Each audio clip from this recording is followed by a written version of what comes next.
Yeah, hello everybody. Good evening. Welcome. We have something special for you today. You already know, that's why you're here.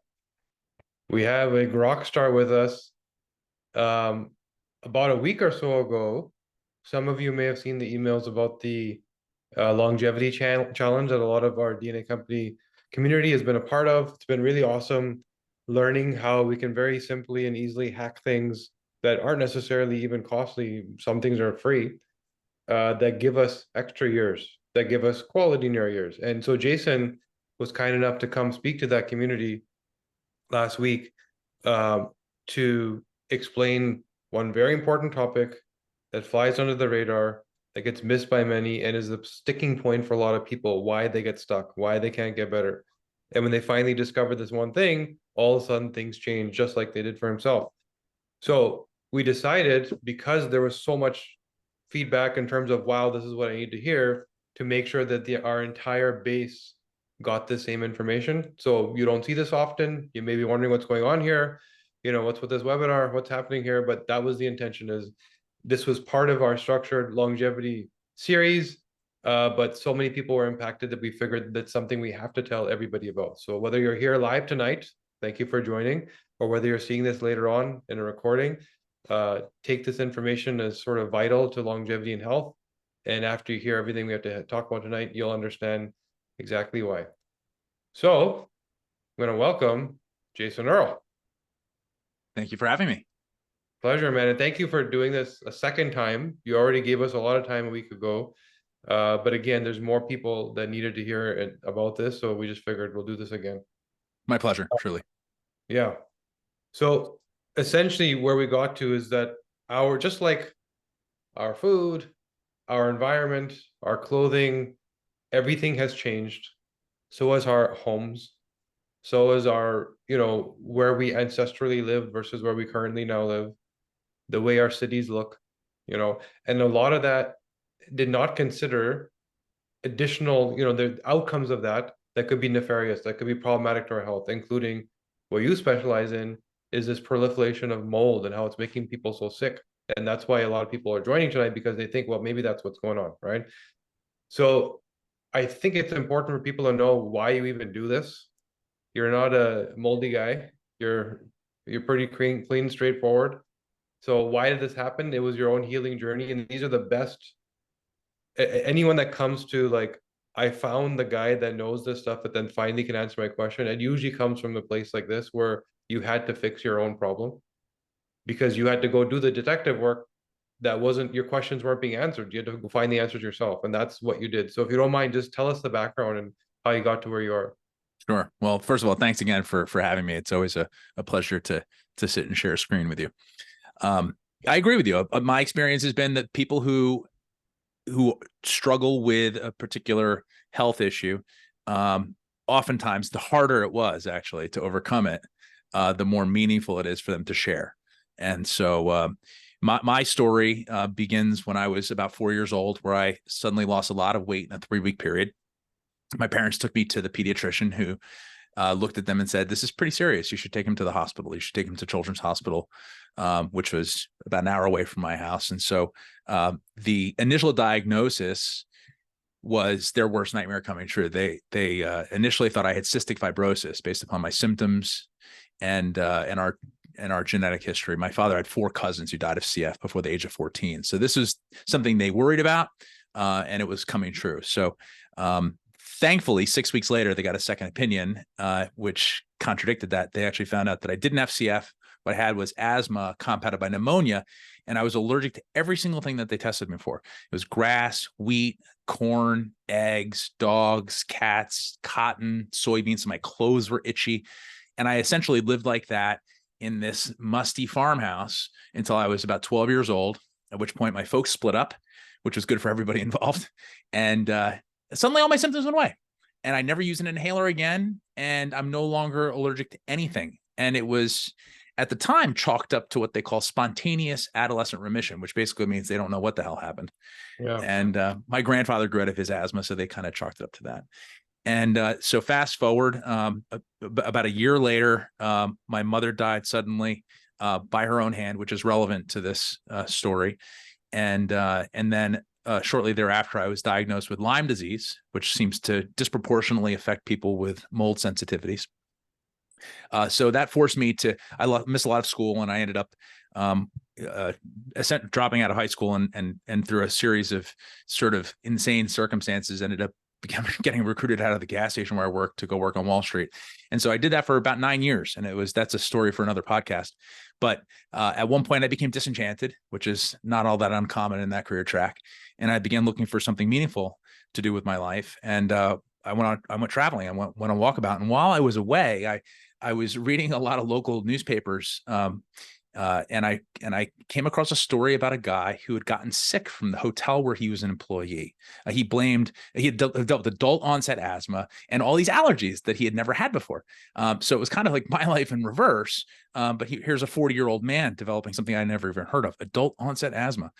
And he was very clear that the mold was the issue, and he had other colleagues that also suffered sudden onsets of different illnesses. And it was like a light bulb moment for me. It was like all the pieces of the puzzle came together, and I became fascinated with the idea that the buildings that you live and work in can make you sick. And so I called my father from a payphone, which probably isn't there anymore, and asked him if he thought we had a mold problem. And he just laughed at me. He said, "Of course, we had mushrooms in the basement. Why do you ask?" Because that's typical 70s parent, kind of just, mulch, mold, wipe it off. And but that was pretty much all I needed to hear. And that led me on a mission, literal an obsession that has not abated. That was 21 years ago, which led me to learn everything I could about how buildings impact our health, specifically around mold, but more broadly about indoor air quality. And that's what brings us to where we are today. Yeah, and everything you're saying, there's this sort of underlying theme of reminding us that waiting to react to the symptom isn't giving you an answer. It's just suppressing it. Like I had Lyme disease, I had CF, the list goes on. They're all the same thing, right? Biological dysfunction triggered by this toxin, neurotoxic. It screws up your gut. It screws up so many things. So of course you're gonna have these cornucopia of symptoms that are hard to put your finger on, but kind of look like this and kind of look like that. And then there's some trial and error that comes in. So anyone that feels like they're somewhat stuck, you may actually have Lyme disease, sure. But why does somebody with Lyme disease not even know they have it versus somebody can't get out of bed? Right? There's multiple factors. It's the environment, the nutrition, lifestyle stacked on top of that problem, stacked on top of your genetics. And you can have an outcome like you, or you can have an outcome where somebody else in your family didn't feel anything, right? So the great news is, look at you now today, fully healed, right? There's no problem. I've met you in person. I would never suspect that there's anything going on problematic with your health, mentally, physically, or whatsoever. So whatever you suffered through, got you to where you are to now present this information in the world, a bit of a martyr, but you are healthy and you were able to reverse and heal it, right? Yes, So, indeed. yeah. Now, a big part of this story is what you were saying about the building. This is where you really opened my eyes. I never considered this, that today's construction is essentially not amenable to living mold-free. It's not amenable to living, quite frankly, disease-free. It's not. It's incredible. It's like the proverbial boiling frog, right? It happened very slowly at first, but our current construction, our modern construction, has reached a boiling point. And you're seeing this in skyrocketing rates of asthma, allergies, autoimmune disease, emotional dysregulation, the whole thing. And the way it stacks up, if you go back to, we talk about ancestral homes, but you can just go back to the 1940s, before World War II, where homes were built to last, made primarily of brick, stone, concrete, plaster, and old growth timber, right? And they were hard to heat and cool for sure, but they had a lot of ventilation. They had a low chemical load, and they were inherently mold resistant. Those materials don't support fungal growth. And then the demand created by the baby boomers for faster and cheaper materials to make more houses as quickly as they possibly could led to the invention of things like sheetrock and drywall, which is the ideal growth medium for mold. I mean, you don't need petri dishes. Drywall is ideal. It absorbs moisture. The gypsum in the middle is like a sponge, and it's got paper on both sides. And mold loves to nosh on paper. It loves to eat anything that's made of dead plant material. And so that's what we build buildings out of, And in addition, by the way, recent research has shown that nearly all drywall comes pre-inoculated with mold spores, and not just mold spores, because they're abundant in our environment. There's not a surface you would find microscopically that doesn't have mold spores on it. Even in the clean rooms at Intel, they have a hard time keeping mold spores out. But we're talking about Stachybotrys spores, Cotomium spores that are well-known water damage indicators that are actually embedded in sheetrock paper during the manufacturing process, just by way of the way that they manufacture these things. So we essentially build self-composting homes now. Just add water. And I always joke around saying that even the dumbest of the three little pigs didn't build his house out of paper, but we do at scale. We've got 114 single family homes in the United States that are essentially built of paper mache. So we have a nation of airtight paper mache chemical boxes. Oh, by the way, meanwhile, in the 1970s, we began closing up the buildings to save energy. And then stuffing our walls with fluffy insulation. So now when water gets in, they don't dry. And then also we've introduced this untold number of toxic chemicals in paints, finishes, furnishings, cleaning products, personal care products. So now we have no air exchange, and we've got these airtight chemical boxes that get moldy really quickly when they get wet. And that is what we have now. That is the current state of affairs. And so, you look at the numbers when it comes to these, like I said, asthma, allergies, and autoimmune disease, it tracks perfectly with the advent of all of these new construction methods. Basically, it's construction experiments gone wrong. And so what we have to do as consumers, as people who live in buildings and breathe air, this takes a lot of awareness to be able to sort of re-engineer our buildings for our own health and well-being, because the de facto standard, just like going to the grocery store, the standard is not a healthy option. You have to you have to raise your awareness, and you have to take serious action in order to counteract this thing that has happened to us. Like I said, it's a slow process, right? Like the boiling frog. Yeah. So a lot of people listening, and this was my thought when I first spoke to you. It's like, well, yeah, my home sounds like what you're describing, but cross my fingers, thank God I don't have mold. I haven't had a water problem. I haven't. So what is the likelihood that somebody's sitting at home right now and it's just completely outside of the awareness? It's there. It may be not prominent, but it's there, just given statistics. Well, according to Lawrence Berkeley Labs, 47% of American homes have a mold or moisture problem of significance. Wow. It's a big number. And but I would argue that what almost every single home has, especially if it wasn't a custom built home with curated materials that was built with the awareness that we're talking about, which is very, very unusual, right? You're talking about a fraction of a percent of new construction. What you have is a VOC problem in your house, almost guaranteed. And VOCs are volatile organic compounds. These are chemicals that are liquid at one temperature, and at room temperature they evaporate. And so, the most popular one is alcohol. Bleach or sodium hypochlorite is a very common one, but also almost all the compounds within gasoline are VOCs. And so these are toxic chemicals in most cases. But we build our buildings out of these because they dry quickly. They're using adhesives and paints and everything else.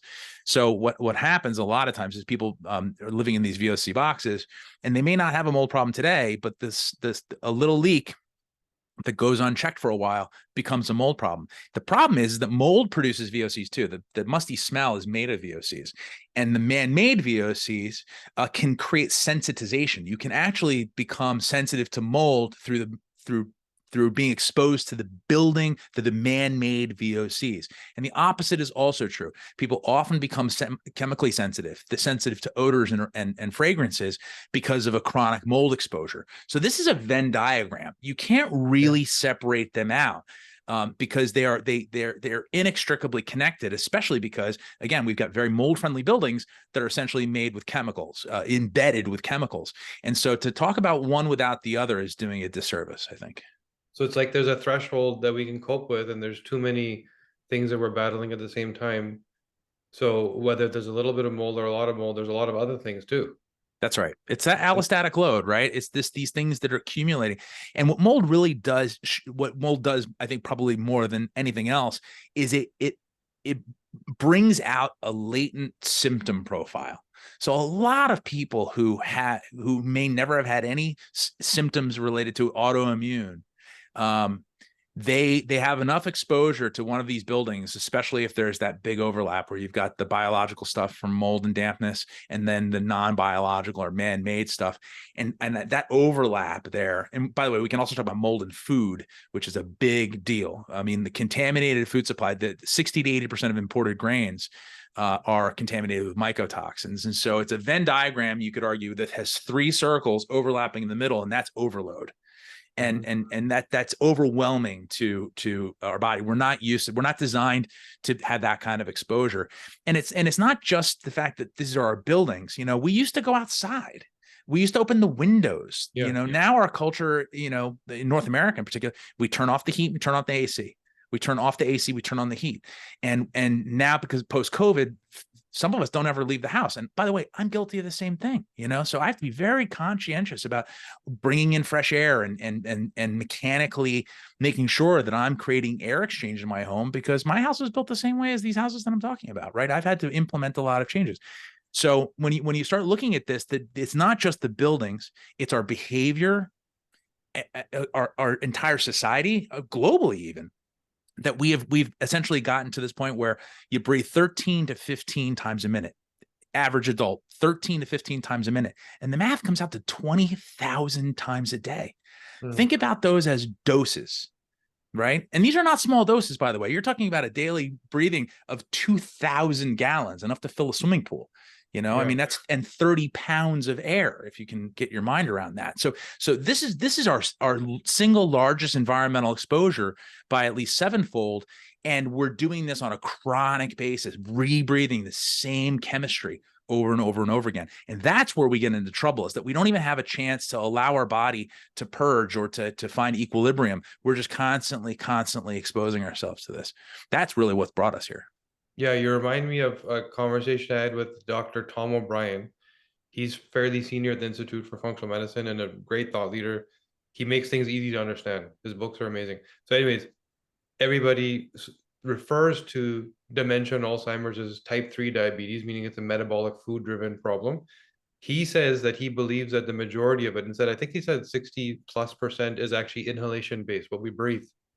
If you think about today's reality, not ancestral, historical, but today, how we live, where we live, what we're surrounded by, the numbers going up are not rooted in, yes, bad food for sure, but the exponential jump is because of what we're breathing, right? That we are not armed for. And then some of us genetically, as a lot of people here listening already know, we vary in our ability to deal with those airborne toxins, right? You mentioned food. We're going to get into that, but I wanted to ask you something while we're talking about the home. I've seen your kit, and just so everybody knows, Jason's company, I mean, he took this mission so seriously that he built a brand and company around it, which is what a lot of people do because they can't find the tool and they end up making it for themselves. Then their family wants it, and their friends want it, and then it's like, okay, well, I guess I need to make more of these, right? So in your kit, I have the kit.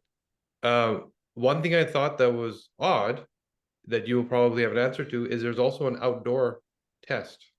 So there's the mold in my home. I'm sealed shut, protected in between my walls and windows. Why am I also testing the outdoors? That's a great question. We get that a lot.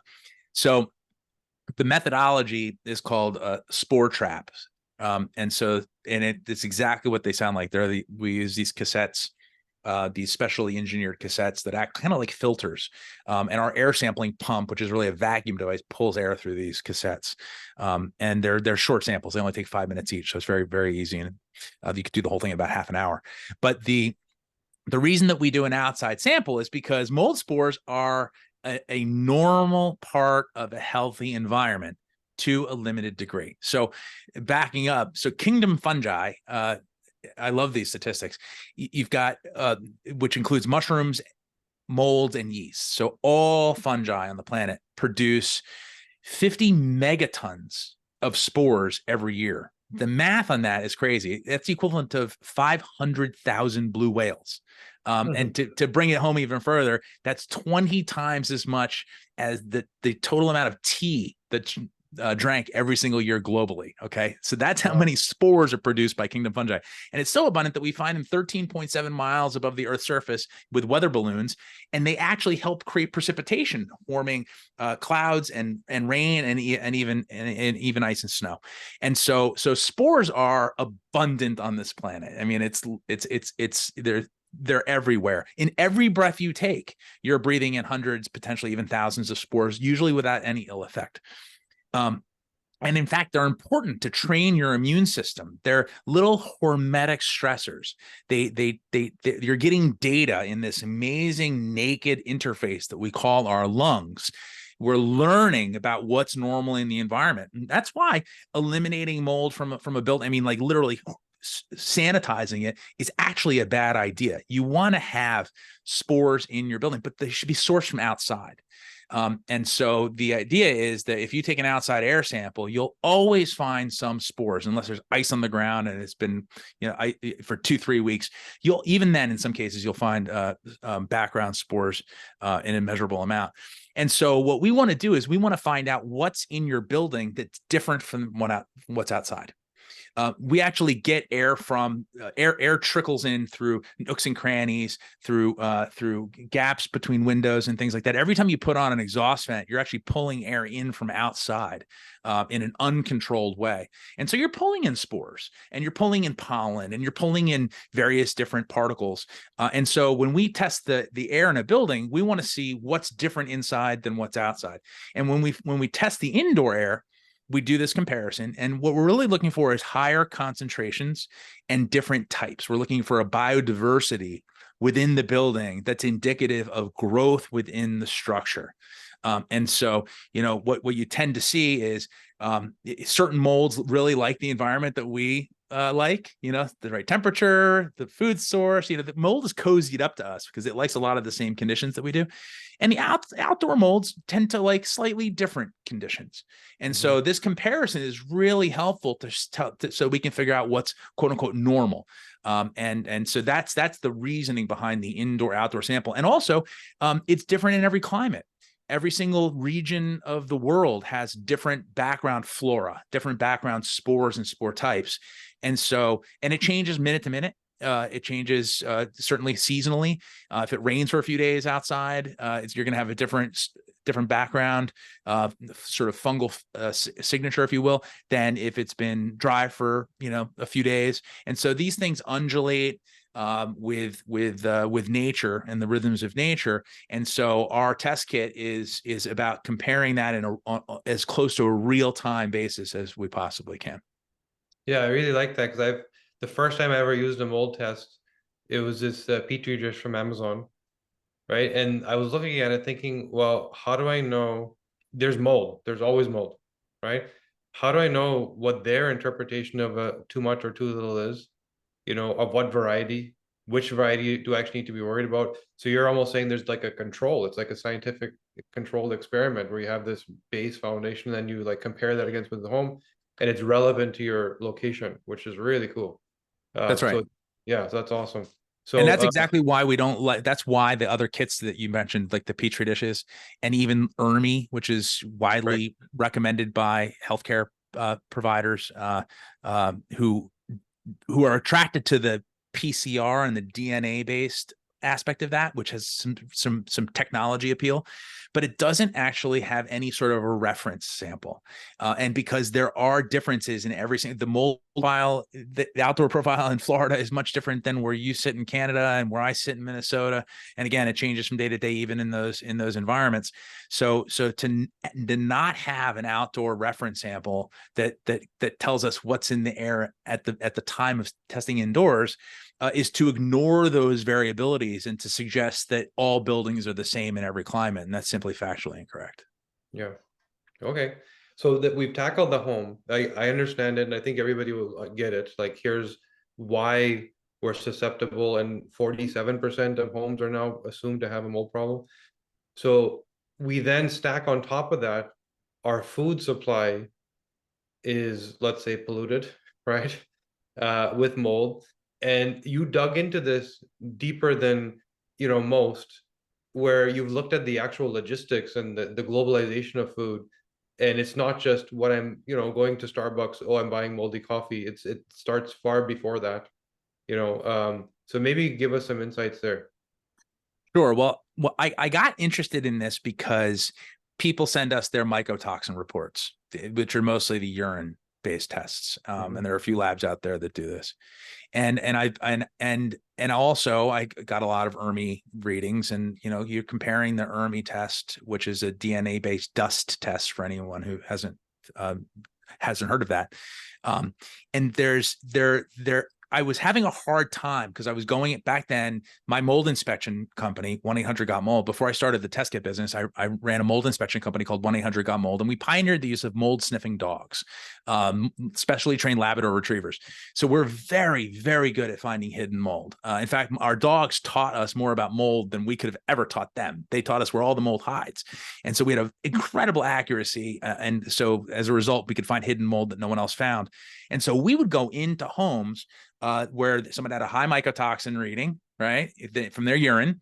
They'd often have a high ERMI test too. By the way, almost always high. Almost all the mycotoxin tests are high, and almost all the ERMI tests are high. And then we go into these homes, and we're only able to verify using infrared thermal imaging and mold sniffing dogs and all sorts of technologies, and taking time. I mean, an average inspection by us would be 2-3 hours, far greater investment in time than almost any other inspection company out there. And we were only able to verify those readings in about 10% of cases. And so this really bothered me, right? I kept thinking we're doing something wrong. But after doing this for 20 years and thousands of homes, I came to the conclusion that the mycotoxin tests are providing a false narrative. And ERMI is following that up and also reinforcing this false narrative. So let me explain. Mycotoxins are the chemical weapons used by mold to inhibit growth of other microorganisms. So when mold grows, it produces three things: spores, which are essentially these hardy reproductive capsules, kind of like seeds. They're designed to break free and go forth and prosper. They can carry some of the mycotoxins, but really they're mostly allergenic. Some of them can be pathogenic. Some of them can cause infectious disease, but very few of them. The other thing that mold produces is the musty smell, which we talked about a minute ago, which is the VOCs. And these are potent chemicals. And recent animal studies have shown that they are neurotoxic, that they cause emotional dysregulation. In fruit fly studies, the fruit flies stop producing dopamine, they stop reproducing, they develop Parkinsonian-like symptoms, mitochondrial damage. The list goes on and on and on. And cognitive impairment, which is like the biggest thing people complain about with mold, aside from respiratory disease. And then there's the mycotoxins. And by the way, all molds produce the musty smell. All molds produce the spores. The musty smell, all molds produce the musty smell. But mycotoxins are only produced by about 100 species out of the 100,000 known to science.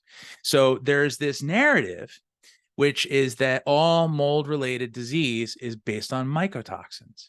Now, I've been in many, many homes where people are experiencing symptoms and tested their house upside down and sideways and only found mycotoxin-producing fungi in about the same percentage, about 10 to 15% of these homes. And so it was very clear to me that there was something missing in terms of what's causing disease, what's causing dis-ease, right? Or what's causing mold-related illness. And I'm here to tell you that mycotoxins are responsible for a small fraction of the mold-related illness when it comes to building-related mold exposure, because they're simply not in that kind of abundance. Now, mold the toxigenic species do love sheetrock, Stachybotrys, Chitomium. That's their jam. They love that stuff. Okay, but that's a chronic water damage issue that usually takes weeks of dampness for that to occur. The musty smell is produced within the first minutes of metabolism. That's why it's usually the first clue. And again, all molds produce it. And so when we've done so many remediations where the spore counts are normal, no toxigenic species, people are all sick, or at least a chunk of the family is sick. The remediation's done. You walk back in, spore counts are still normal, musty smell is gone, everybody gets better. So we've seen this over and over and over again. So backing up to the mycotoxins. So where are the mycotoxins coming from? Well, first of all, if you look at in the research, especially when you look at these urine reports, you see a lot of ochratoxin A. You see a lot of vomitoxin, which goes by DON.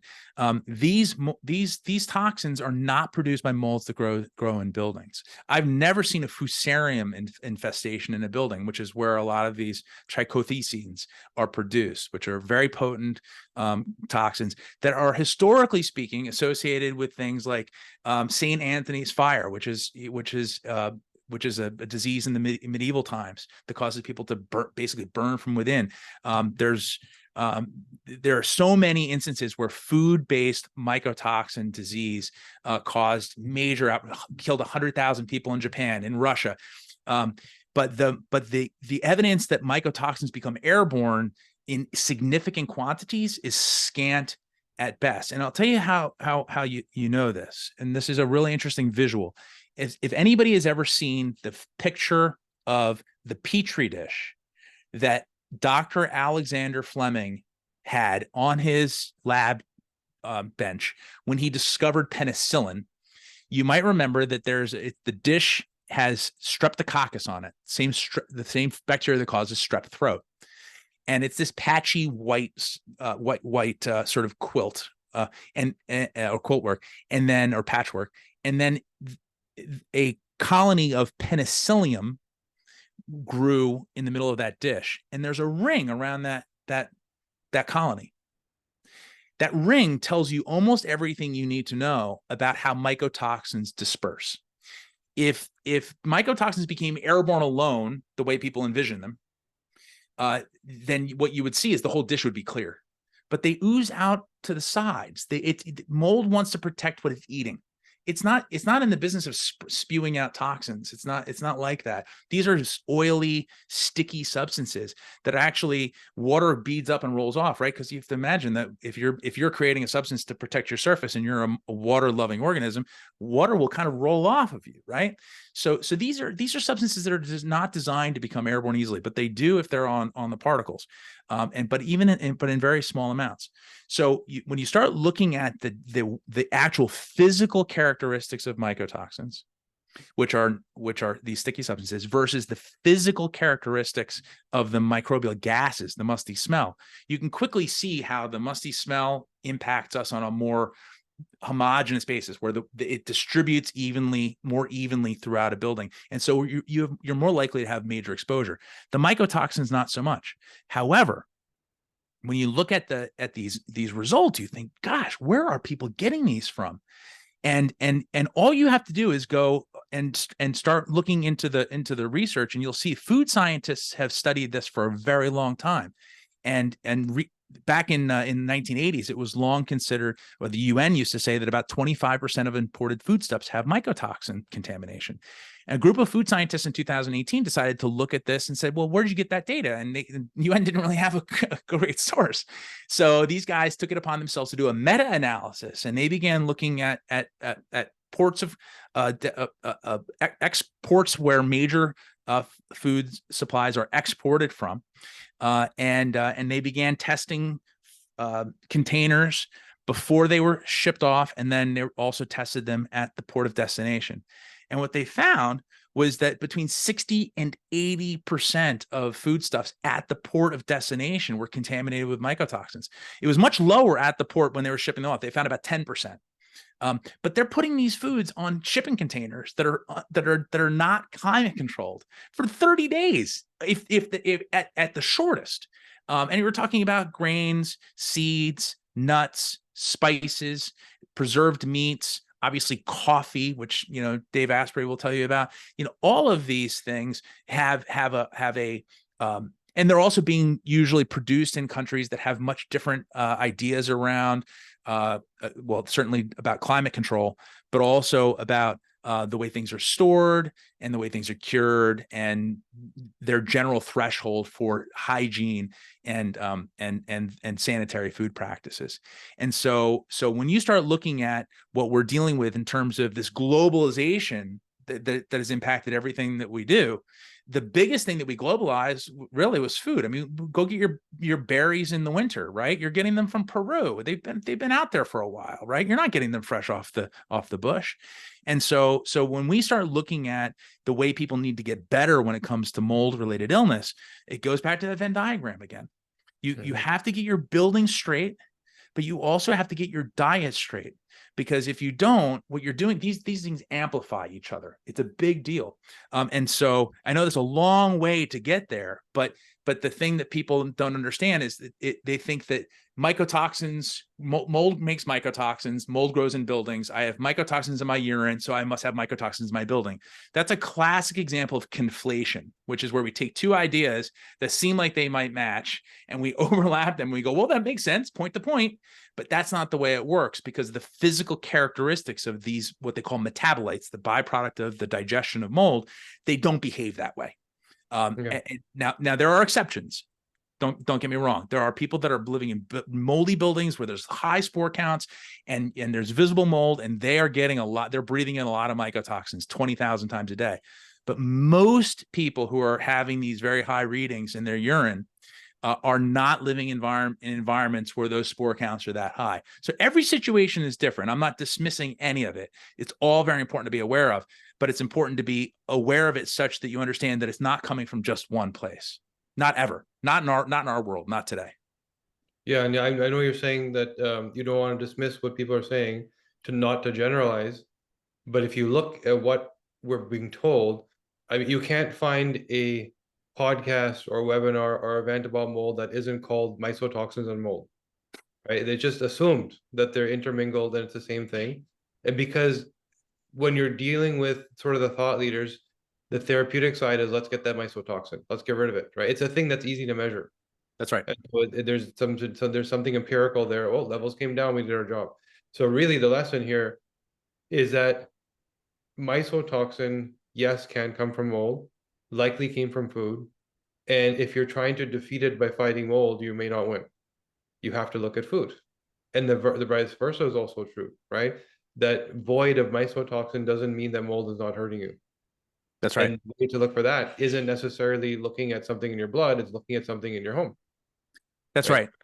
And by the way, you nailed it. When the problem with medicine or science in general is that if it's not an observable, repeatable phenomenon, right? If I can't measure and track this, then it doesn't exist.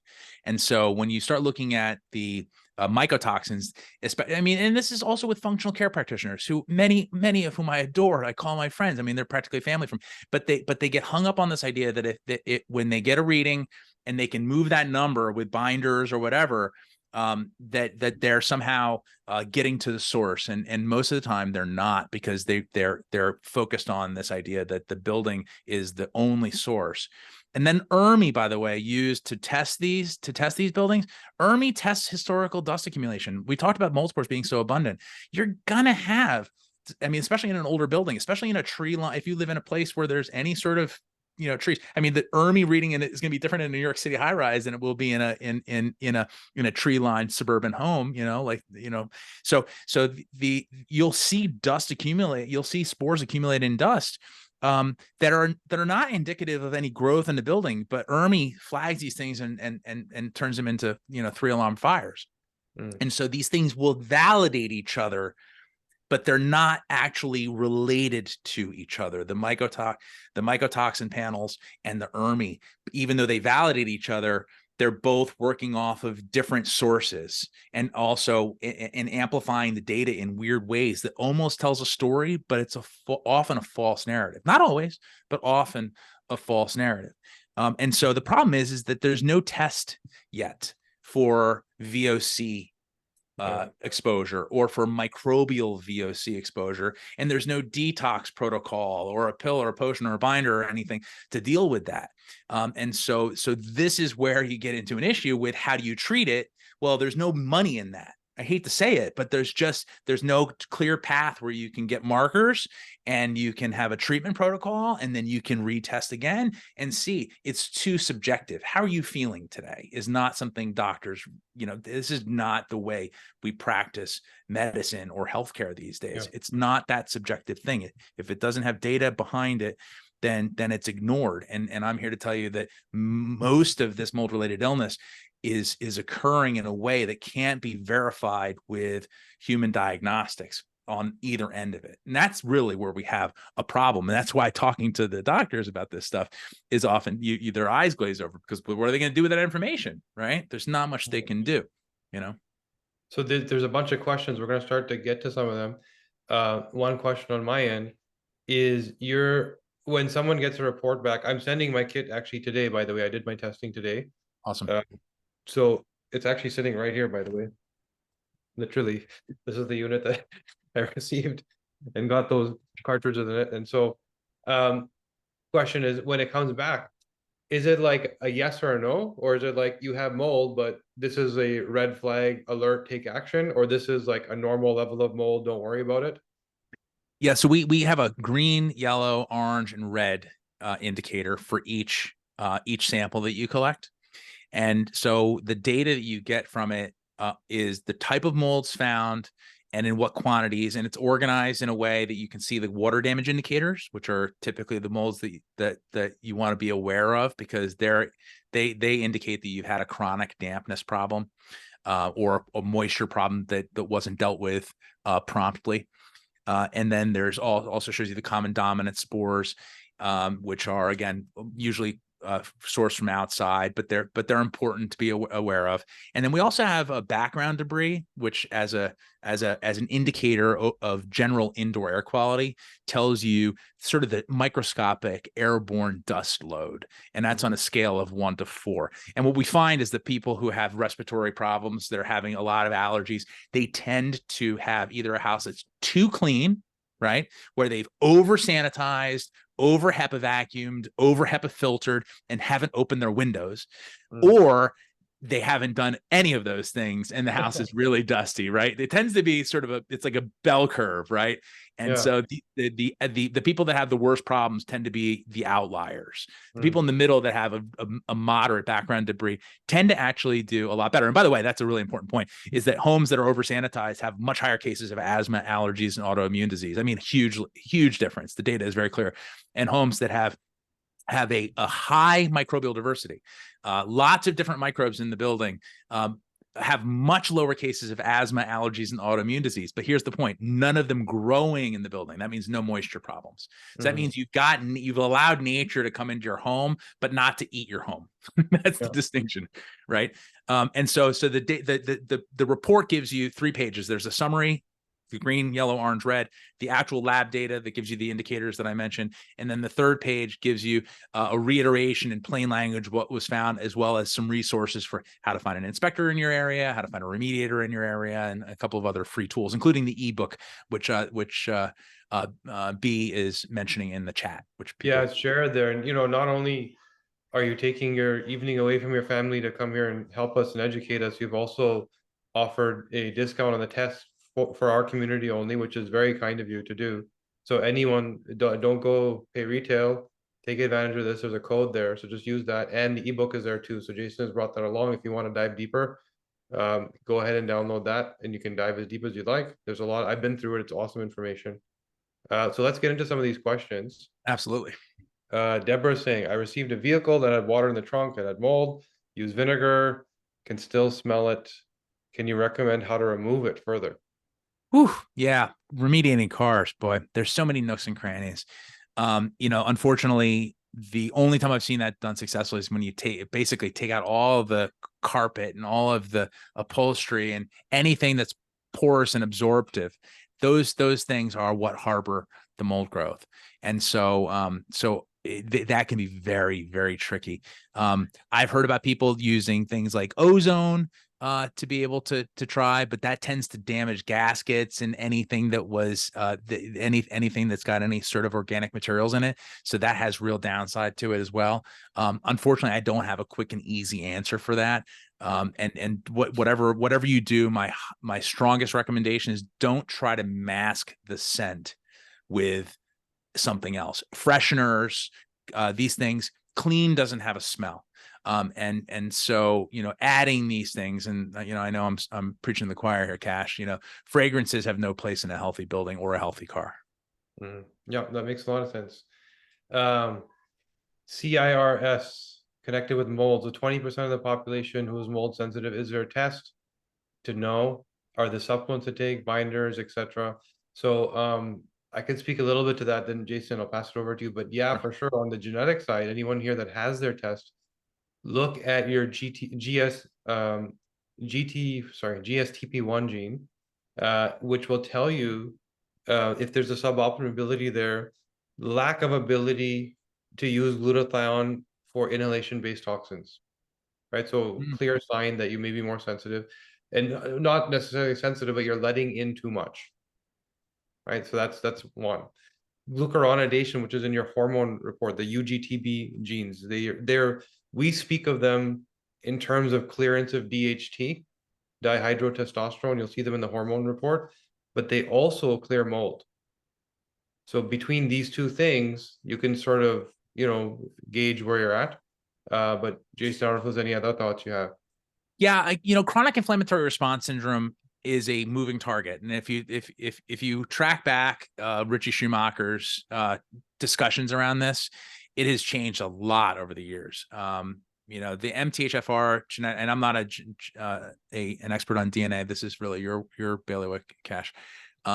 But it's long been purported that 25% of the population has the MTHFR genetic mutation. Have you seen it? Do you have data around that? I'm curious. Yeah, we hear between 25 to 45%.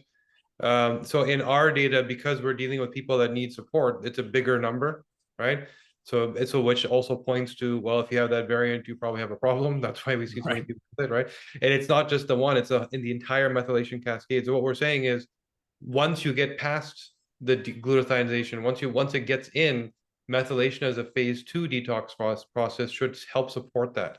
And if you're not methylating properly and our food no longer has folate in it, doesn't have the B vitamins to support methylation, then even the phase 2 part is broken. So more likely to have problems. Got it. Okay. Well, thank you for that. And yes, there is a bit of a sort of, there's a sampling issue there, right? Because this tends to be sort of biased towards people that are having issues. But so Schumacher used to say, and who coined the term chronic inflammatory response syndrome, used to say that that it might be 20 or 30% of these cases are mold related. Recently, he said it might be less than 10, and even more recently, I've heard him say as little as 5%. But again, this doesn't take into consideration the MVOCs because that is not being looked at as a primary source, even in the conversations with him. And also, they're not looking at things like VOCs in the building, the man-made VOCs. You look at inflammatory response syndrome. I just think about that Venn diagram. I just think about all the food-based exposures, the air-based exposures, and then the multiple kinds of air-based exposures that you have. And the way this whole thing is just it's a snowball, really. And these things stack up, and it's that straw that breaks the camel's back that ultimately shows up as like autoimmune or chronic inflammatory response syndrome, what have you. And so, when people talk about what can I do, is there a binder or anything? I always say the first step in detoxing is to stop toxing, right? That is the first step. So when it comes to your building, there's a few things you can do. First of all, source control. If you've got mold, get it remediated, and get it remediated by a reputable professional that's willing to submit themselves to third-party testing and all that kind of stuff. If you're concerned about a mold problem, if you got a musty smell, I always say if you see something, smell something, or feel something, do something. So look for moisture problems, find those moisture problems and fix them, and then clean up any of the mold that's resulted. Also, use air purifiers. HEPA filters are great, but you also want filters that have a lot of carbon in them because that pulls the VOCs out. And then you need to change the carbon filters more often than HEPA filters because they can get saturated fairly quickly. And then the other thing is open your windows. When the weather allows, bring nature back in. So that's the building. Okay. And then you want to also stop bringing in VOC based stuff. Stop bringing in, if you're going to renovate, don't bring in the toxic stuff that you get at the Home Depot or the big box store. Look for things that have there are alternatives now. You don't need to. There are even paperless wallboard. There's even sheetrock that doesn't have paper on it anymore. So if you're doing renovations or building anew, send an email to us or go to gotmold.com and let me know if you'd like us to help you out. We can help you spec out products and source materials that are healthy and that don't support fungal growth in buildings, even when there's water damage. So you want to be vigilant about getting rid of the stuff, and you also want to be vigilant about not bringing it in. So that's the first step. The other thing is look at your diet. No sugar, no grains is a really good way to start. That's why people who start keto usually feel a lot better, because they're actually getting rid of the processed stuff where a lot of these mycotoxins are hidden. It's in the bagged stuff, the box stuff, all the processed stuff. And you shouldn't be buying that stuff. I mean, listen, you shop on the outside of the grocery store, frozen and fresh, right? That's where it's at. But there's a hidden source also, which is conventional meats, conventional dairy. This is where these animals are fed food that they don't eat in nature, and oftentimes they're stored in suboptimal conditions. So you got moldy corn and moldy grains being fed to cows, and there's something called carryover effect, where we eat their fat, of course, which is where these toxins lodge. They're lipophilic toxins, which means fat loving, and so that's one of the reasons why we have our time passing them and excreting them there. So this is a serious problem. So you got to clean out your pantry, clean out your refrigerator, right? If you want to get healthy, the first step is always to stop toxing. Anything you do otherwise in terms of, treatments of any sort of kind, binders, even saunas and all this, and you do want to sweat. That's another thing. We don't sweat enough anymore. And it's not just the gym, you need to force sweating. That's a powerful detox. If you're doing that and you haven't fixed the environment, you're just never going to get better. And then, of course, anything you can do to love your liver. That's the other thing, right? Anything you can do to love your liver that doesn't cause other problems, because a lot of people have issues with, like you said, glutathione. A lot of people don't tolerate the sulfur. A lot of people don't tolerate a lot of the detox supplements. But, the basic stuff, stopping the toxing is usually the best way to get that started. And then a lot of times I find that people who do that well, that understand the food and the building part and get that taken care of, they don't need the push that's offered by those other supplements. Oftentimes, if their body finds equilibrium, it knows what to do. But you've got to give it a chance to not be in panic mode. Yeah, that makes a lot of sense. And what you said there, you hear this with a lot of these sort of external, whether it's or not even external, but threats, like whether it's mycotoxin or whether it's cancer, is these things all feed off of sugar. Right? They love it. They eat it all day long. So if you have a carb and sugar rich diet, you're feeding the thing that you're trying to get rid of. So it's kind of counterintuitive to the work you're doing. Totally. So Mary's asking, should she be eating mushrooms? So we see this question a lot. Medicinal adaptogens, that type of thing. We're not talking about the same thing here, right? No, we're not. And, you see a lot of this with the low mold diets where they say, don't eat mushrooms, don't eat that. That's a very individual thing. Some people don't tolerate it well. And also there's a false narrative around the idea that I have mold in my body. You hear this a lot. The fact is that mold is aerobic. Molds specifically. Now, I'm not talking about yeasts, okay? Candida, these are anaerobic. And so these can grow in the body, and they do. They're a normal part of our flora, but they can go out of balance. But molds specifically require oxygen. And so they will grow, they will propagate in sinuses and in your respiratory tract, and they can cause terminal illness. I mean, aspergillosis is very dangerous. Usually only affects people with compromised immune system. But the point is that the molds in the body, this is another false narrative that gets people to the point where they think that they shouldn't eat anything that is fungal. And mushrooms are very potent for boosting the immune system. Now, some people don't tolerate them. And by the way, a lot of mushroom supplements are loaded with fillers. And so there are tests Real Mushrooms makes a great little mushroom test that you can see how much filler. The filler is what most people don't tolerate because it's just very carb rich, and it can cause, bloating and sort of discomfort. But my experience experience has been that people who take high quality mushroom supplements and who eat medicinal mushrooms actually do very well, as long as they don't have another sensitivity to it, or they're eating something that has ingredients they may not necessarily be aware of. Yeah. Andrew's asking about how you fix your problem. It sounds like it's the same remediation, moving, first of all, being in the right place, food. It's a mixture of all of these things you're talking about, I'm guessing. Yeah. Yeah. Yeah. I mean, listen, sometimes people have to relocate. It's just that's especially if you're in a rental situation. Now, if you live in the United States, the rental laws, there's something called the implied warranty of habitability. And I can pull up a link to this, which is basically the renter's playbook.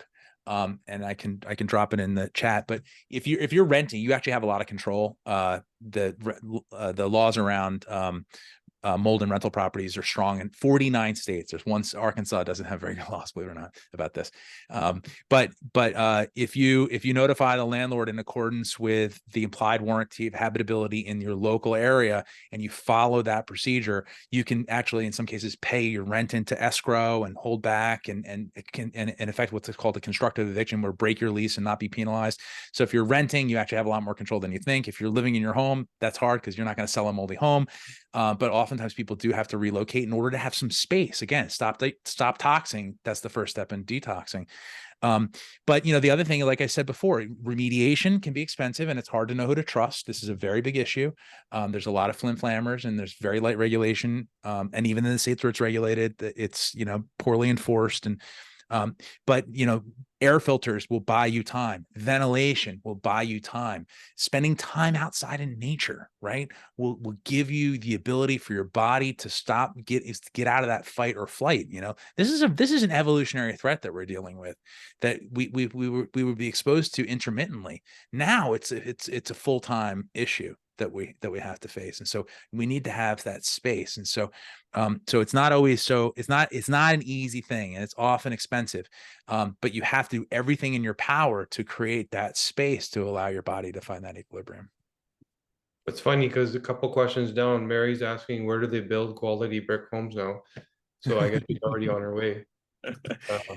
Yeah, I wish there was an easy way to do that. There are some people that are doing good stuff like that. I mean, if you've got the budget, you can build a healthy home, but don't expect to walk in and find one that's already built for you like that, because that's just not the way the profit center in homes that are built the way tract homes are built. It's just the incentive is too great, but it's all based on profit, not based on the fact that we're building homes to live in, right? These are. So Trudy's, she just ordered some kits for her home, she's saying, and she's asking about the shoemaker protocol. Are you familiar with that? Which one? Yeah, it's changed a lot over the years. Immunolitics, I'm not sure what that is. I haven't seen that. I guess that's where she got some testing done. Those are the Petri dishes. The immunolytics. Yeah. And again, they're always high. So you have to ask yourself, if you take a test that's always high, what meaning or what value does that data have? And so when it comes to Petri dishes, they are literally a science fair experiment. Mold spores, 50 megatons, right? Going back to the beginning, you're going to find spores. And the fact that mold spores grow on a Petri dish means that life lives. That's all it means. It literally means nothing. And there are some people that talk about, that use them, they pat themselves and they see if mold grows. Well, of course you have spores on you. Everybody does. You have them I have them on my glasses, and I've got HEPA filters right next to my desk. You're still going to have them. There's no way around that. But the Schumacher protocol tends to be very much one size fits all. And I don't know anything in medicine that's one size fits all.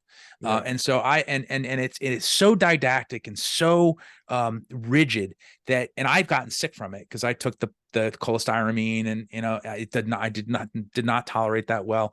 And so my experience has been that you start with the basics. Like I said before, stop toxing, get your food straight, get your building straight, give yourself some time, sweat, love your liver, see how you feel, give yourself some time. And then oftentimes people get better. And a lot of times people find that they get sick from these protocols too. They call it herxing, they call it whatever, who knows what's really going on. But these things can be very aggressive, and these binders can pull stuff out of you that you don't want pulled out of you, right? So it really depends. I tend to think a gentle approach on these things is the best way to start. And then if you need help beyond that, and you've gotten your house in order, so to speak, and your pantry in order. And by the way, restaurants are where a lot of the mycotoxin laden foods are sourced from, because food costs drive procurement of cheaper foods, right? So you're gonna have, restaurants, especially fast serve stuff. I mean, you get what you pay for. Yeah. So Norma has a technical question. She's talking about aflatoxin. I think that's the most often spoken of mold. Whenever I'm reading articles or listening, everyone's talking about aflatoxin, and it's potentially very toxic. So she's been tested for it, 12.48 level, control was 4.8, and zearalenone, That's yep. 2.64, control was 0.50. So I don't know if she's bragging or if she's asking a question, but Well, that's that's in your what food. Norma. That's in your food. Aflatoxin kills more people than malaria every year, but it's food based. Yeah, it's food based. Yeah. It's food based. It's a big deal, and it is the aflatoxin B1 is the most potent chemical carcinogen known to man. It's the benchmark compound against which other carcinogens are actually measured. So it's a really big deal, but it's in your food. Yeah. And yeah, And Norma's talking about her environment in her home. So Norma, keep in mind, that yes, perhaps you moved, you felt better, but with these, what you're talking about is clearly pointing to food. So you have to pay attention there too. yes. And by the way, you can have, and this is a really important point. Most people who have problems where they feel better when they leave or whatever the case may be, that's a really important indication, right? If you see something, smell something, or feel something, do something. So that feel part, you have to tune in. We have outsourced our intuition to the healthcare system, and so if the doctor doesn't think we're sick, then we might not be. But this is silly. We have to trust our intuition. You have to listen to your body and take that into consideration. But that doesn't mean that your food is not an issue. All of our food is an issue. And your building might be an issue. And that overlap, like I said before, is what I call overload. And that's where you end up with, and these things potentiate each other, right? So if you've got mycotoxin, if you've got small amounts of mycotoxins in your building and you're eating it and you're just constantly being exposed to these things, it's no wonder that you're going to have an outsized response. But just to change your environment without changing your diet is at this point, now that you've heard this talk, is willful ignorance. You need to look at them both holistically, WHOLE, holistically, in order for you to get better. Andrew is asking, steel studs or wood studs? Depends on your climate, because steel studs can transfer thermal energy, and so they actually become a thermal bridge. And Cash can tell you, and where I live also, you bring the cold in with metal studs, and wood studs too. It depends on a bunch of different variables. I would say if you're doing a basement, if you're finishing a basement, metal studs. If you're above ground, I would say wood, and you want depending upon the climate, you may want more than 2x4 or 2x6. So that's a longer conversation about building science for another time. Yeah, there's a lot of particulars, but it depends. General, that's your general rule of thumb. So instead of fiberglass, I mean, is there anything really that we can use as a foam or for the insulation? Sorry. Yeah. No, what's really cool about that is, first of all, fiberglass is a big deal because the pink and yellow stuff almost all has formaldehyde in it. And formaldehyde is a group 1 carcinogen, right? Why we still allow building materials to be produced with carcinogens is beyond me. Well, it's because our building material companies are chemical companies, and it's innocent until proven guilty. And so this is the biggest problem with corporations running our food, our medicine, and our building materials. But so you want, if you're going to use insulation that's fiberglass, you want to get the white stuff. John's Manville makes formaldehyde-free insulation. That's good in terms of fiberglass. You can there are also all sorts of really cool recycled materials. They have recycled blue jeans, and they put borax in it that's totally inert, that will prevent vermin from making a home in there, and it's also mold-free. Recycled cellulose, and I know that sounds a little bit crazy because that's mold-loving, but they also impregnate that with borax, which is totally benign. And then also, you can use spray foam. You got to be careful with that stuff because it can be badly installed and ruin the house. It's impossible to remove if it's badly installed.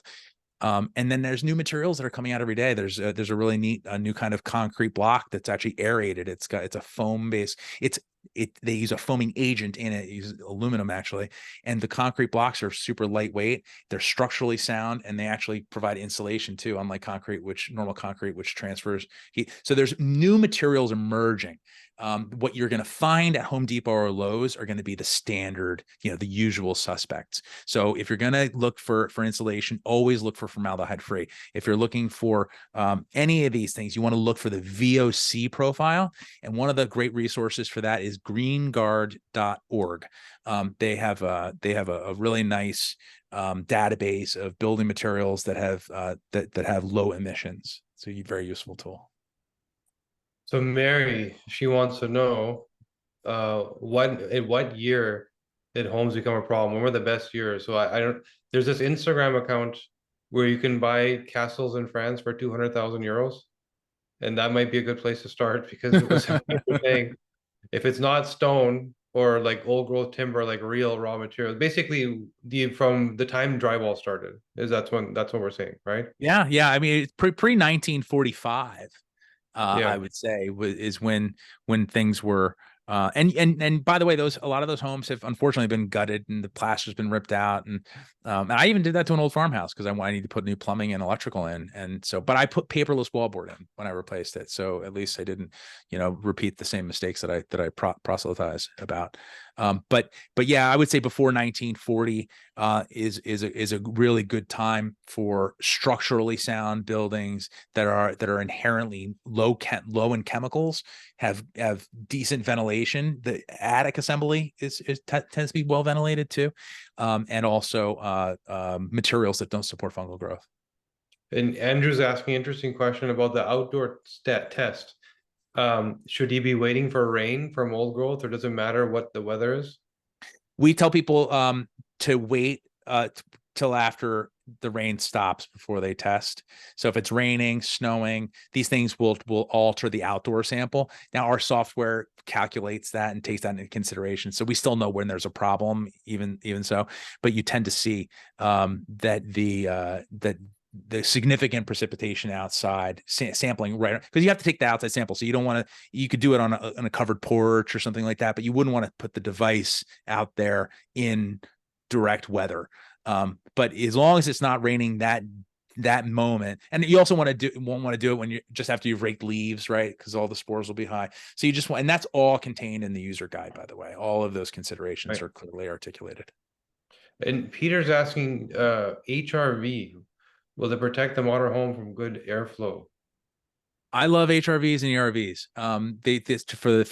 For those of you who don't know what that means, they're heat recovery ventilators and energy recovery ventilators, and these are really important devices, especially in residential buildings. Now, everyone here probably remembers sick building syndrome, which was really a big deal in the late 80s and 90s, and that was largely corrected by allowing by regulating the commercial buildings have to have air exchange.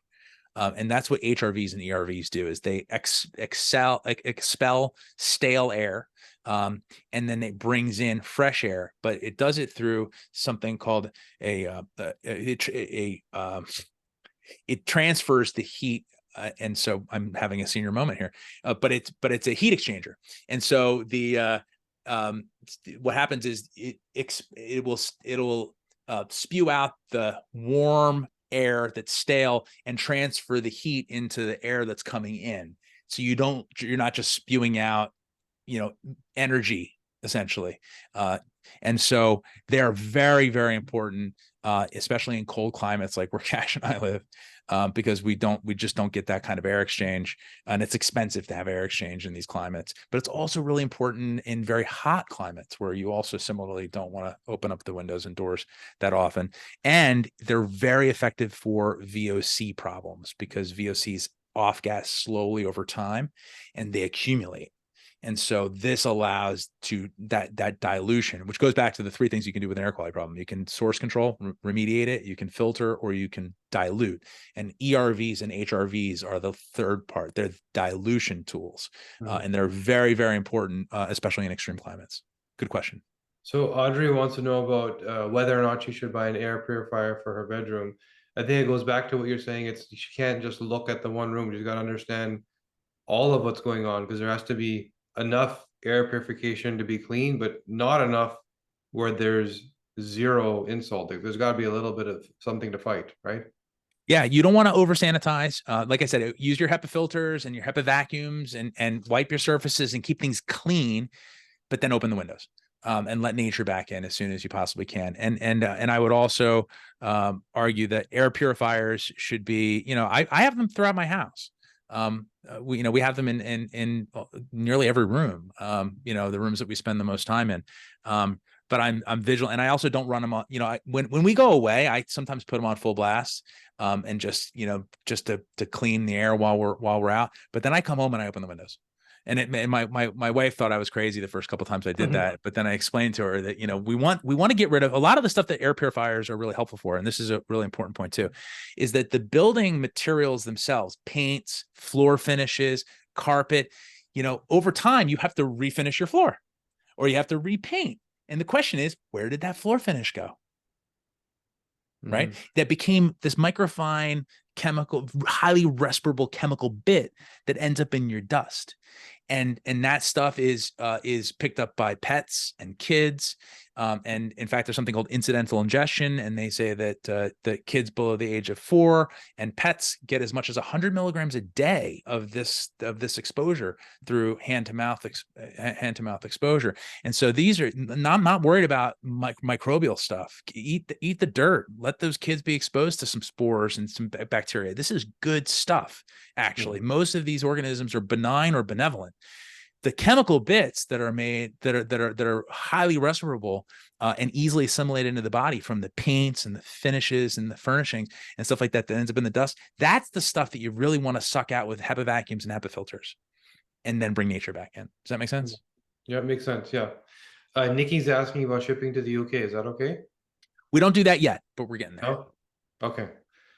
All right. Next time I'm there, I'll fly some over. Put them in my suitcase. Dirk is saying that I had once said that peanut butter is toxic. Is that because of the possible absence or presence of aflatoxin, grinding organic peanut? So a couple reasons. Yes, nuts there's a lot of toxins. Exactly what Jason spoke of earlier in terms of the logistics and how they're shipped, right? And the other thing is how they're processed in terms of adding seed oils to them, to thicken them and emulsify this type of thing. So you're typically not just getting peanut butter, you're getting some other stuff that you don't want. So yeah, for sure, so the mold issue may not be resolved by just buying raw peanuts. If you can find organic, I don't know, Jason, do you think that even means anything? Well, that's another thing, is that organic doesn't get you away from the mold thing. What gets you closer to getting away from the mold thing is actually local.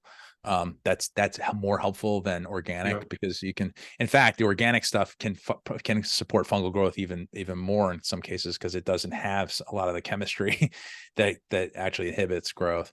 But to Cash's point, peanut butter is a bit of a mixed bag. In fact, I have a peanut butter addiction, like 12-step level type of peanut butter addiction. So this is the kind of thing that I'm sensitive to.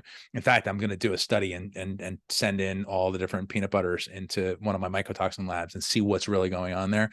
But yeah, it's the other stuff. It's the sugars, it's the hydrogenated vegetable oils and things like that are really problematic.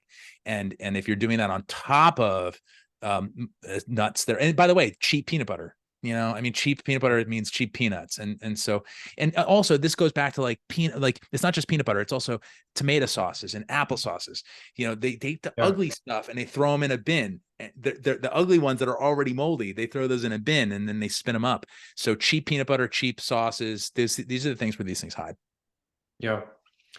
Okay, so Bob has a big question. I recently had a high absolute EOS count during a physical, followed up and had a high tryptase number. I asked the doctor if it could be mold. If I had wet drywall, there's a big problem. Visible black mold after a roof leak. The doctor seems reluctant to do a mycotoxin test. Not sure why. I have no symptoms, but this is all new. So he had a leak. There's black mold. Drywall was wet. He's having these elevated sort of inflammatory markers. Doctor doesn't want to talk about it. Interesting. I'm not sure what the question was. So, any suggestions in terms, I guess his doctor doesn't want to do a mycotoxin test. Does it sound like he needs it? It sounds like, I mean, if there's wet drywall and there's black mold, first of all, remediation, like get it out. That's right. Right. Yeah, you And don't need a test to tell you that you got mold exposure. If you're living in a if you're living in a building with mold growth, you have mold exposure. yeah. And so testing that actually, again, you can't test for the things that actually are probably the leading cause of mold-related illness. There's no test for that. And the mycotoxin tests are going to tell you if you got a moldy diet mostly. Unless you have visible mold in the building and of significance, unlikely that you're breathing in a lot of mycotoxins.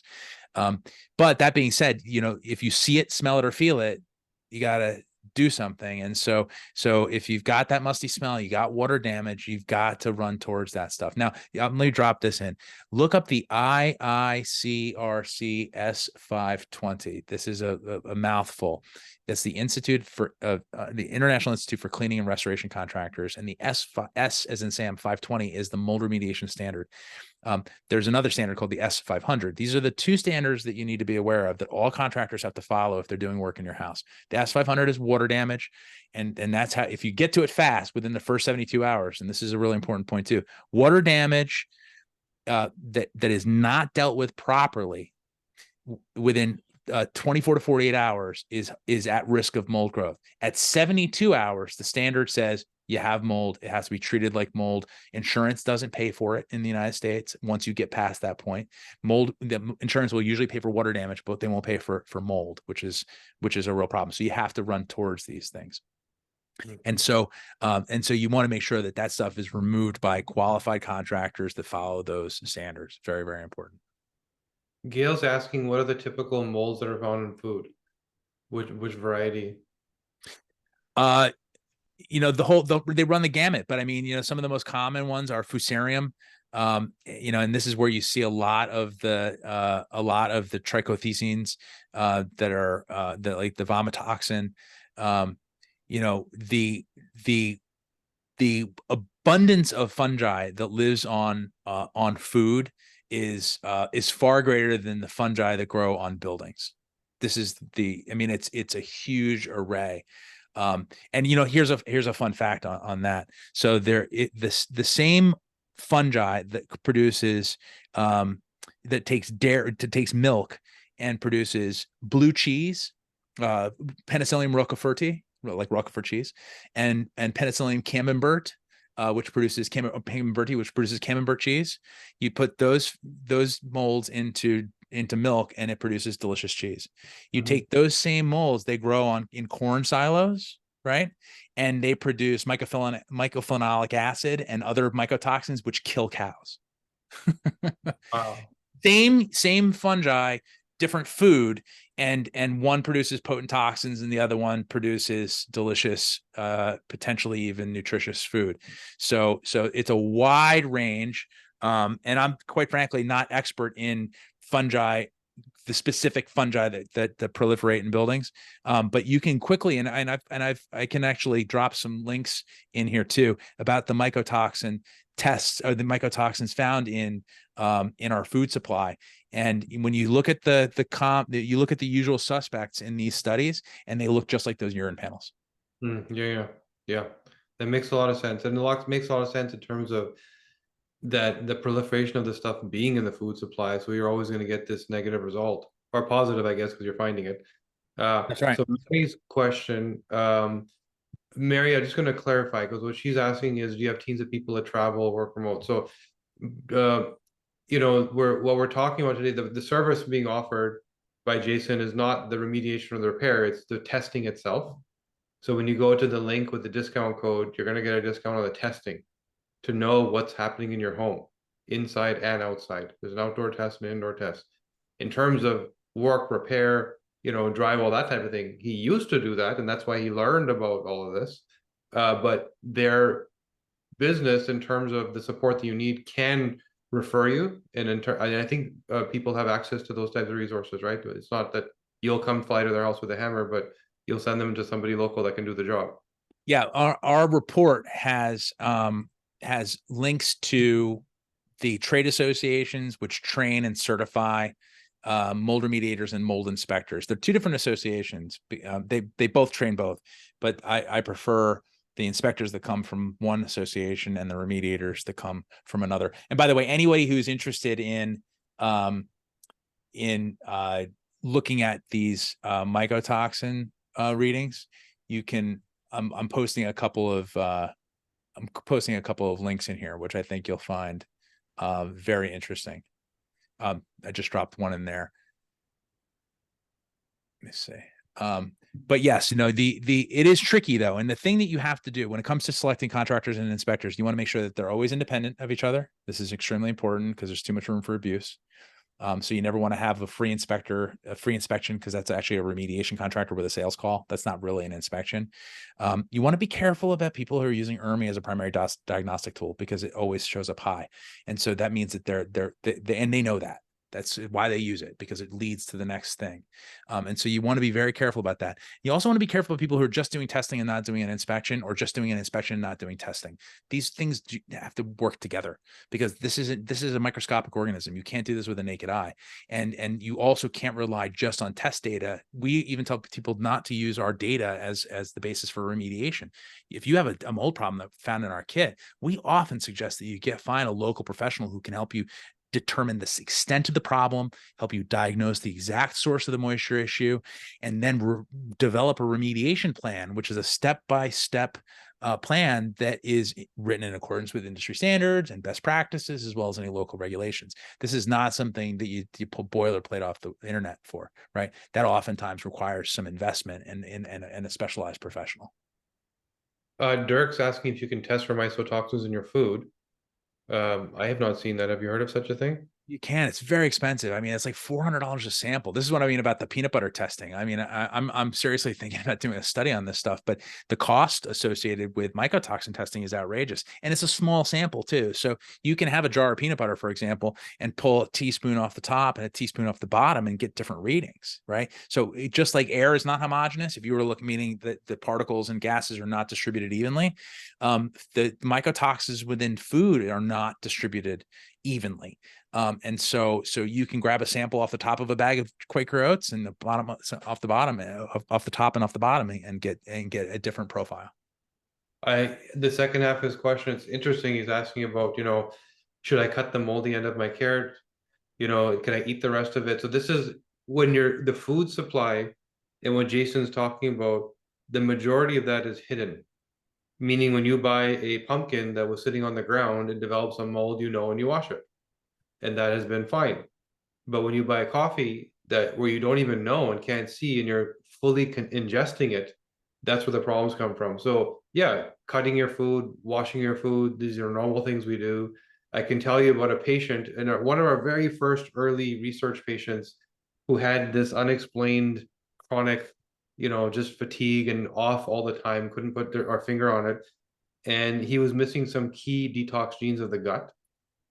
And what we realized was we started getting to the habits that this guy ate a lot of watermelon. And what he would do is he would cut the watermelon without washing it and push the mold that was on the skin into the flesh that he was then eating. And so washing his watermelon was the cure for his problem, right? So all I'm saying is, yeah, all of the traditional, conventional, what you would normally see on a plant, washed off. It's the hidden stuff, the logistical stuff, the bag stuff, the package stuff, where you don't even see it. There's nothing to wash. That's the challenge, the big That's right. challenge.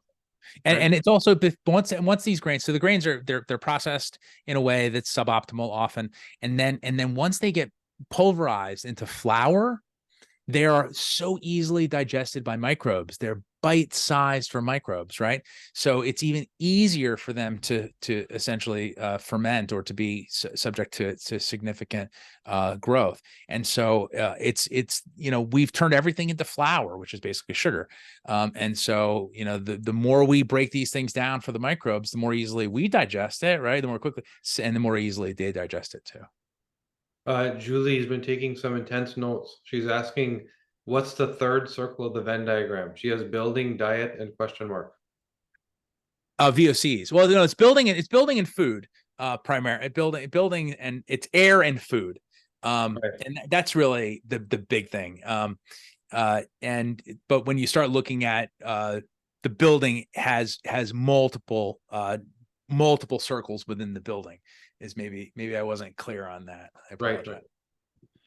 Okay, so Lori's saying she keeps an air purifier running 24/7 upstairs and downstairs. Is that overdoing it? No, it sounds like that's what you also do at home, right? It's more like doing that and then taking Lysol all over your house and making sure the kids' hands are sanitized every time they touch anything. That's overdoing it. Totally. Uh, we need some of that. When you see a baby taking an old shoe and chewing on it, and our reaction is like, get it out of there. They're actually trying to populate their microbiome. Their gut is trying to develop immunity by taking on nasty stuff that it needs to fight. And that's why children have this habit of grabbing everything and shoving it in their mouth. It's part of developing the microbiome. So, anyways, keep your habits natural, and air purification is great, but don't overdo the chemicals, right? Yeah, I mean, you don't want to over sanitize, and you want to make sure that you keep a low chemical load, but you want to be exposed to as much microbiological diversity as possible. You just don't want anything growing in your house. Yeah. Andrew's asking, does hydrogen peroxide kill mold? If so, is 3% good enough, or do you need 20? I read bleach only killed surface mold on drywall, but hydrogen peroxide will kill it deep.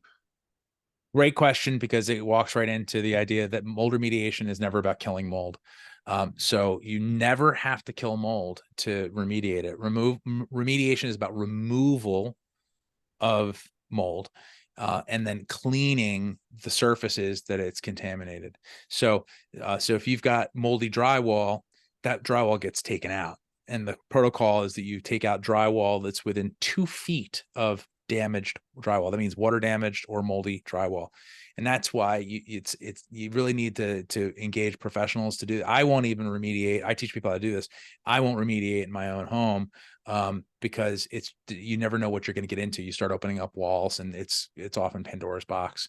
But killing mold actually does a couple different things. First of all, you're adding moisture, especially peroxide. It's mostly water, and bleach is actually 97% water and only 3% sodium hypochlorite. So you get this illusion that you're killing it because it becomes white or clear.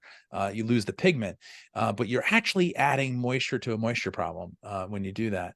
And the other thing is that you often disperse the spores in the process of doing that. Just like when you're riding a bike down the street and a tractor trailer comes behind you, that burst of air that hits you before the truck passes you, that's happening on a microscopic level with water droplets as they go towards the surface of the that you're spraying, and the air in front of that water droplet or that spray actually causes the spores to disperse.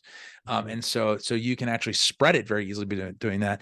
And then thirdly, and this is really interesting, is that there's strong data that shows that if you've got a toxigenic species growing and you spray a toxin on it, guess what it does? It gets pissed off and it produces more toxins. You're talking about a guy who's got really potent chemical weapons, and we're kind of working with some, peroxide doesn't really hold a candle to mycotoxins in terms of efficacy. So there's a lot of reasons why you don't want to kill mold. But the most important thing is that the remediation is about removal of the materials that are supporting fungal growth and then cleaning the air and surfaces in those areas. Everybody wants to complicate that, including remediators, but it's much simpler than people think. Gail had a similar question, so same answer for you, Gail. There, you don't want to triangulate it. Looks like there's about 5 questions left here. I'll try and go quick on them. Sure thing. We've already taken a lot of your time, and I want to thank you for that again, because I mean, I'm sure everyone listening is blown away by how much they needed to know that they didn't know that they need to know. And so and changing the perspective on something that seemed like such an obvious topic of mold, we now know how to really think about it, and there was so much that we learned tonight that makes it more precise. So Rachel, can the test be used if there's a problem in a space between an inside wall and outside wall? We did have a water leak from a pipe. She believes there's a problem. Her husband, of course, insists there is no problem. I've heard this one before. Can you test be adapted to sample air via a small hole in the wall using a tube or using some other methodology? Yeah, listen, I wish I could say that would work, but that's what we do professionally. So when we do inspections and find an area of concern, then we would often drill a small hole, put a tube in the wall, and then use these same cassettes that are in our kit. but doing this as a homeowner or as a sort of a weekend warrior is not a good idea. Also, the pump, our kit pulls a 5-minute sample, and so it's only a 2-minute sample because there's a lot of dust in there. So there's a sort of a technical answer to why that doesn't work with our current kit. It's something that we're working on though, and also it's kind of difficult for us to guide people on where to drill holes and where not to drill holes. That tends to be probably a risky proposition for us as a company, but this is something that a qualified professional that has tools, especially if they have a mold dog. And I'm telling you, anyone who's got a mold dog in their area, that's your best friend if you're concerned about hidden mold. And the best way to investigate where a dog alerts is through a small wall, what they call a wall check. And so, yes, it's a very effective sampling method, but not on a DIY basis. So Lori asked if you're moving to a new home or an apartment, what would you do to avoid moving to a moldy one? You test, you go there with your test and you test it. Yeah, And you you do say, here that. you go. I need a $50,000 discount because of this test. That's what you do. You know what? I always tell people that they should hire a mold inspector before they hire a home inspector, because the number one enemy of a building is moisture. And if you got a moisture problem of significance, a mold problem of significance, it doesn't matter whether or not the outlets work and whether the water heater's working and how old the dryer is and all that stuff. This is all nonsense. Your first concern is always if there's a mold or a moisture problem in that building. And then, yes, you can negotiate and get a good deal. But the other thing is, and this is where it goes back down to get in tune, right? Learn to trust your senses. And you are the best mold test often. And so you want to go into a building and notice if there's fragrances, if they may be masking something, look for the musty smell. Get used to looking for signs of moisture. That means stains, discoloration, blistering paint. Go to the corner if there's a slab and pull the corner of the carpet away. If you see rusty tack strips or mold on those tack strips, dead giveaway. Carpet in a basement, bad news. Carpet on slabs, generally speaking, bad news.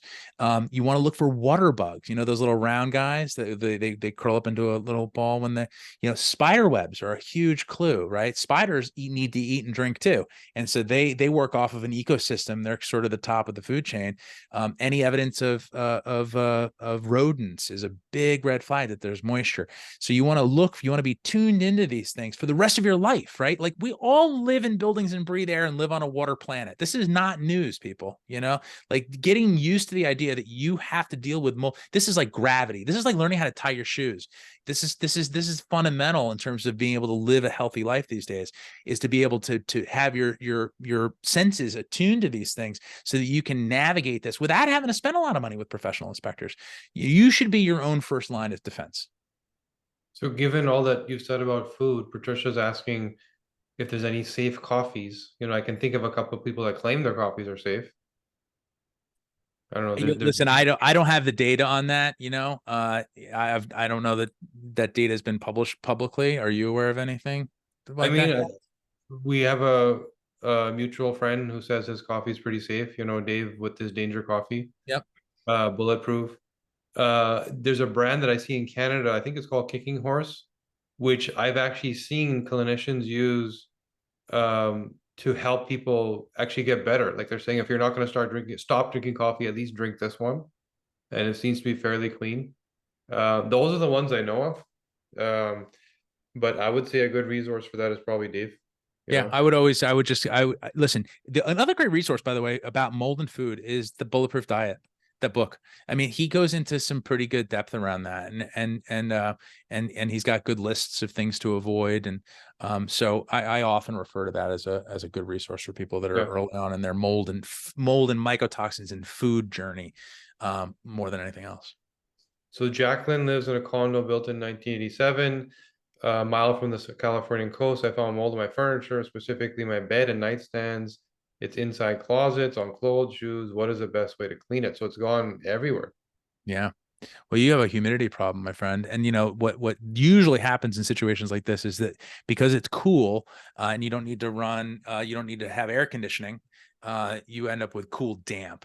And so this is really a function of not using air conditioning or a dehumidifier and just allowing nature in to an extreme degree. And so it's very common, especially in wooded areas where the house is sort of shaded. People think, oh, I don't need to worry about air conditioning. They open the windows and do all the things I'm talking about, but they're not monitoring their humidity. So get yourself some humidity gauges. And this is also a really important pro tip. Hygrometers, they're called HYGRO, hygrometer. And you want to keep your humidity between 40 and 60%, ideal target of 45%. And you'll see in climates where the building dynamic that the gentleman is describing, they tend to be on average higher than 60%, which allows for low level condensation to occur. And you'll see it on the back of furniture, underneath furniture, behind their stuff in their closets, on the shoes, on the bottom, especially in the corners. This is where you tend to see it. So you, my friend, have a mold problem that's going to require a major purge, because oftentimes these things cannot be restored. Clothing can, if it's got mold growth on it, usually needs to be disposed of. High value items can sometimes be restored. But it sounds to me like you've got, a problem that is going to need professional intervention. And we have another question, but going back to Nikki's question about UK shipping. So since then, our team has been working in the background to figure this out, and we potentially have a way to help there. Okay. So we may have to ship it directly, but we do a lot of back and forth between UK. So Nikki, if you're still here, we can help with that. So I would say maybe we'll drop an email into the chat. You can connect to someone from our client care team, and we'll help to get the kits out to you. So Jason will probably receive them from you and then ship them out. Yeah, we can do that. Our system is set up with U.S. addresses, the formatting. But we have people buying them and shipping them to UAE and Qatar and all over the place. If they're willing to pay the freight out and back, our kits come with free shipping both ways. So, right, yeah. but so this it just means that you guys have to deal with the shipping both ways on your nickel. But we're glad to accommodate those kinds of requests as long as you understand the limitations around that. And another resource, Patricia, you were asking about the coffee. So Jason mentioned the bulletproof diet, which Dave did a good job of doing research, but where he did his research was with somebody named T.S. Wiley, who is an amazing pioneer in the hormone space, one of the first to get the world thinking about hormone supplementation. And so she did a lot of work in this area, and her book was called Lights Out. And Dave sat with her, talked to her research, and that's where a lot of it came from. So I would say go to the source. There's a lot of great information there. Just to answer that question a little further. Okay, so Nora is asking, I had a company do a mold inspection today, and they found, oh, so B just dropped a link for T.S. Wiley's book in there, if anyone wants to know. I'm gonna click on that link. So Nora is saying, I had a company do a mold inspection. They found mold in my attic. I live in Colorado, and we're in winter, so the remediation can't take place for several months. Sorry. I do have several Austin air purifiers and a foggy machine that I can use as a Band-Aid, good furnace filters. Is there anything I can do to lessen the symptoms until the remediation can take place? So she's just waiting. Well, here's the good news: is that attic mold actually doesn't present as much of a threat to health as mold growing on lower floors, because air rises through a building. Now, that is directly contradicted by the fact that a lot of times HVAC systems are run through attics. So in those cases, you can get infiltration. So the reason that mold grows in an attic, by the way, is because most of the time is because it's not ventilated properly. You need a ridge vent and soffit vent, and need to be unobstructed so air flows between them. And so I will post a link to an article I wrote about why attics get moldy. And you can take a look at that. Now, buying yourself time with air purifiers is great. I am not a big fan of using fogging. This tends to create other complications. People like to use fogging it helps precipitate particles, knocks things down, you will get as much or more benefit from, here's the attic piece I just posted. You'll get as much benefit from HEPA filters as you will from precipitating, but you won't have the background of adding moisture to the building that already has a mold problem. Fogging is moisture based. And also adding in other compounds, and sometimes they're probiotic, sometimes they're supposed to be killing mycotoxins. You can't kill something that's not alive. There's lots of junk science when it comes to fogging. Just be aware of that. But in terms of buying yourself time, air purifiers, of course, you can't open the windows right now in Colorado. But the key element to getting your attic remediated will be to make sure that the ventilation is corrected. Otherwise, it'll come back. Amazing. So we've been through a ton of questions, and this brilliant guy in front of you had every single answer. You know, and we're blessed to have this opportunity to pick his brain and learn. My suggestion, I have it here. Everybody should get tested when you're in a state where 47% chance that you have a mold problem and you maybe don't know. You know, it could be potentially problematic and expensive to remediate and fix things, but the longitudinal health outcome of not dealing with it is tragic. Like a problem, like look what happened to Jason. You know, how many people are sitting there saying, I have an autoimmune condition, I have an energy problem, I have a whatever problem, and really it's just mold. Right. And all these symptoms where I think I have Lyme disease, but the test said I don't, but I have all the symptoms.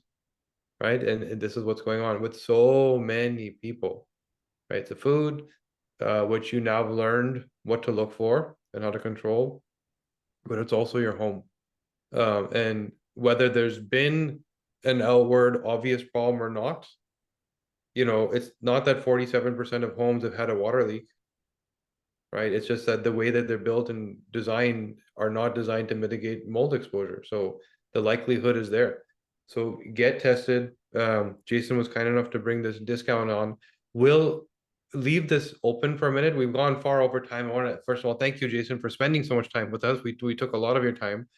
Thank you everybody for joining and listening and learning. It's, you know, our pleasure to keep teaching you all of what you can do that's easy and simple, that has major impact like this would.